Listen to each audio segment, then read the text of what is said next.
It's Q3, your trucks are out, phones are ringing, revenue looks solid, but if your tech efficiency is off, you're silently bleeding margin. I built and sold a 7-figure pest control company in Waco, Texas. We crushed summer every year.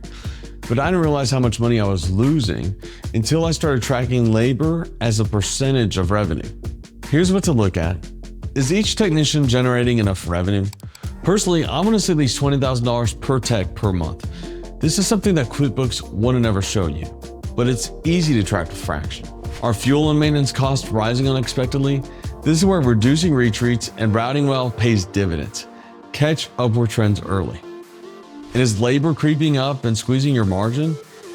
As the leads slow down, make sure you're not overstaffed. Watch your gross profit margin to stay at least 55%.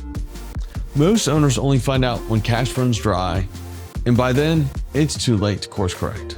Inside FRAXN, you can track all of this instantly. It's right here in your dashboard. No guesswork, no waiting on reports. Get this dialed in now, and you won't just survive Q3. You'll bank real profit and head into the fall with margin on your side.